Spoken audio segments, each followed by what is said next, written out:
The Harry Kane pursuit is over for Manchester United. This has been confirmed today by many Tier 1 journalists.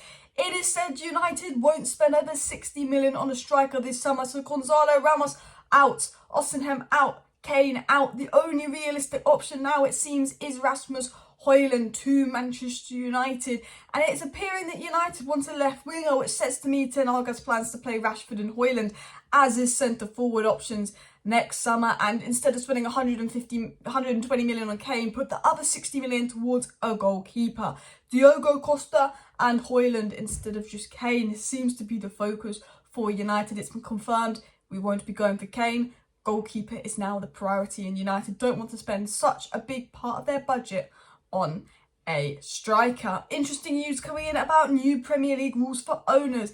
Could Sir Jim Ratcliffe be in trouble with the new rules? We will get into that. Mike Keegan's dropped a lot of transfer reports and news today on top of the Kane story. He said United's budget is already set. If Qatar come in, it'll probably be about 50 million higher, but actually United are getting on with their transfer business. They know what they want, and actually it's not too much about the takeover. It's more about the money they raise in sales. They've got a set budget, and a lot of Tier 1 journalists are confirming what United look set to do with that budget. And one of the things they've done already is put in their bid for Mason Mount. First day of the transfer window, Man United put in a bid. You've got to give them a clap. You know, other clubs have signed 5 players, but United normally do nothing on the first day of the transfer window. At least they've put in a bid. So they've done something for a change for United standards. Smash a like. But let's start with the takeover news. Then we're going to get right into so much transfer news, so much to cover. It was said by Mike Keegan, there are hopes that the takeover saga finally comes to an end this week. And Simon Stone said just in Premier League clubs unanimously agreed to amend owners and directors' test to prohibit fully leveraged buyouts. So, should hear in the next couple of days about the takeover. Get in. But they've been saying that for months, so actually don't get your hopes up. But Simon Stone said, fully leveraged buyouts, which is what the Glazers is to buy United, borrow loads of money from the banks and put debt on United. That is prohibited. Now you can't do that. So a lot of people are going, is Sir Jim in the mud? Is Sir Jim in the mud? Sir Jim has a loophole. Yes, Sir Jim is borrowing money to buy the club. Yes, it's a leveraged buyout. But he's not putting the debt on United. He's putting the debt on his company, Ineos. So if anything, he can still buy United as far as I'm aware. I saw a lot of people getting excited saying Sir Jim's in the mud, this confirms Qatar, etc, etc. But what is being reported is Sir Jim isn't putting the debt on United. He's not putting additional debt on United. He's putting that debt on his company, Ineos. Now, enough of the takeover. I don't care anymore until it's done. Let's get into the transfer news. So let's get into the Kane story. What was said today in the breaking news? It was said Harry Kane was never really a likely option for a number of reasons, not least the prospect of dealing with Daniel Levy. Instead, a 50 to 60 million bracket is where Man United are fishing, said the very reliable Mike Keegan. And as I said at the intro of this video, that for me just confirms Hojlund. I think the news that's, I know we've only had talks with Hojlund and we like Hojlund, we've scouted him, but the news that has come out today by the most reliable sources really just confirms to me Hojlund. And it also confirms to me that we are probably using that other chunk of the budget to go for a goalkeeper. I think, and I'll be honest, that we're going to sign Hojlund and a goalkeeper. Now, the goalkeeper we're favourites to sign is Diogo Costa, but look, it could be Pickford. I mean, it could be Riot, it could be Onana, which would be better.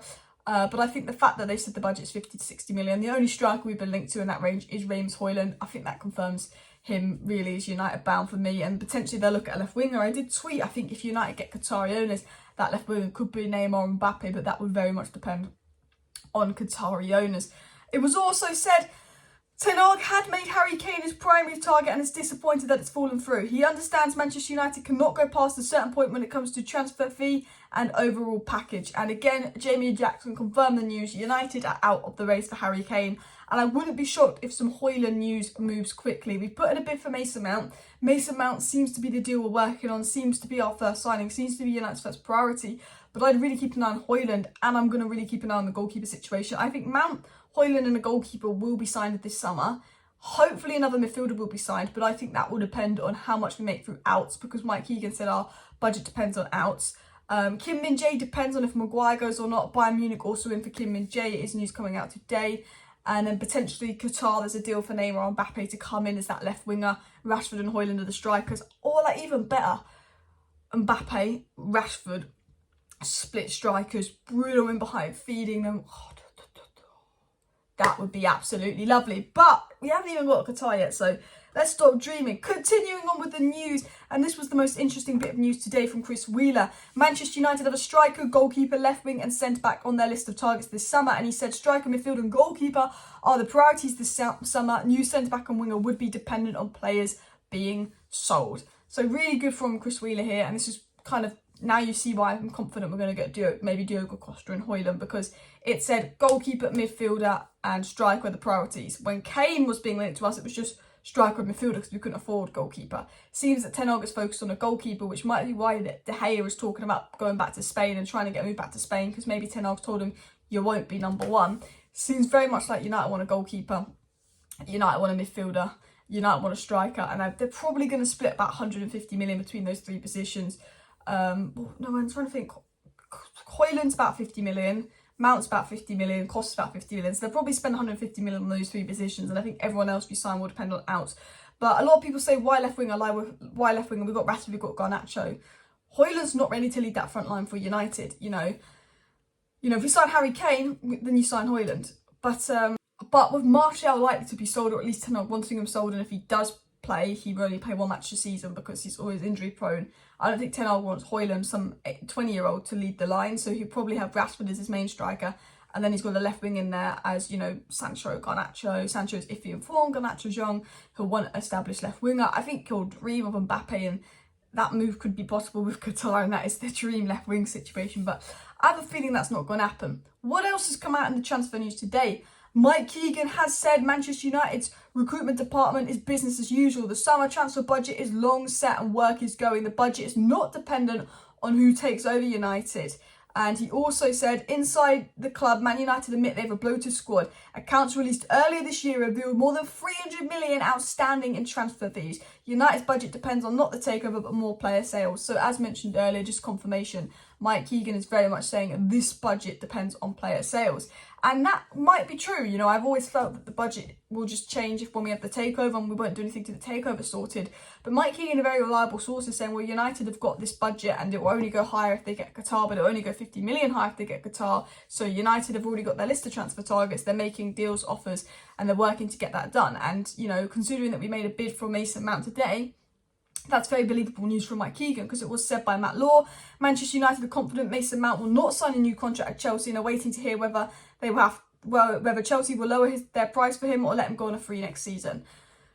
Now, I'm really hoping that United stays firm with that situation. With Mason Mount, we're not paying more than 50 million for him. You lower your price, we get him on a free next season, because you see Barella going to Newcastle for 50 million and he's clear of Mason Mount.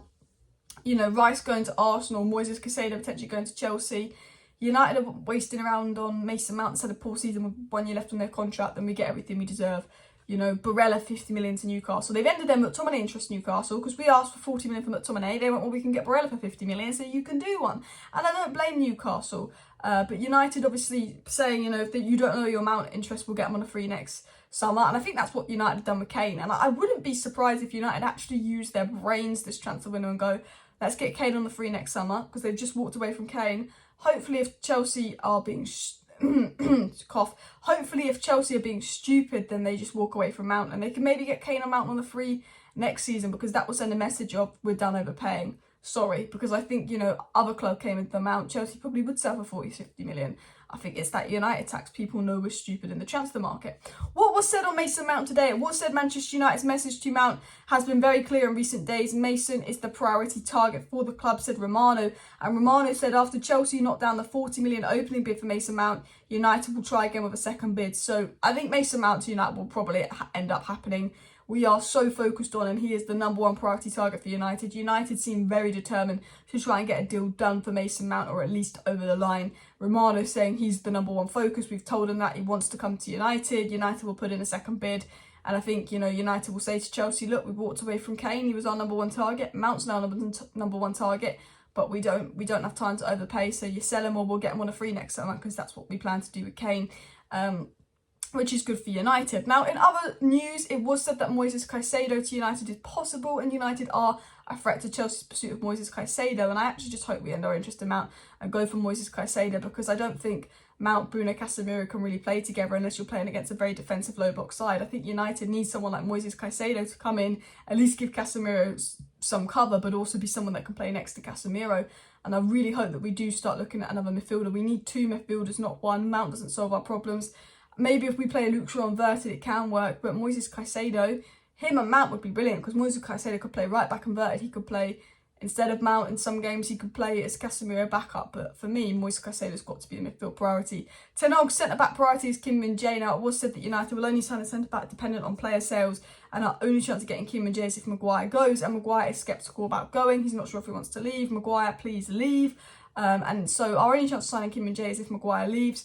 But it's very obvious that Ten Hag's number 1 target is Kim Min-jae. You know, he wants Kim Min-jae. He's had talks with Kim Min-jae. He's got a £42 million release clause active in July. But Bayern Munich, and it's coming out from reliable sources, that Bayern Munich could be a big threat to this after Kim Min-jae's had positive talks with Bayern Munich. And Bayern Munich don't muck about in the transfer window. If they want someone, they get it done. We muck about. And, you know, this is something to keep an eye on Kim Min-jae to Bayern Munich, because if United are faffing about, potentially goes that way. But anyway, guys, that was an update on all the transfer news today. Lots coming in. United's plans clearly changed this window from striker midfielder to striker midfielder goalkeeper, and we just get less of a striker. It's very obvious, I think, that United's plans have changed this transfer window. Reportedly, we're going to get business done. It's not reliant on the takeover, and we will hear an answer to takeover soon. Kim Min-jae is at risk. Newcastle signing Barella isn't good for us, but it is a bit of a transfer update today. Please do smash that like button, subscribe down below if you're new, share the video. Thank you for watching. See you next time. Bye.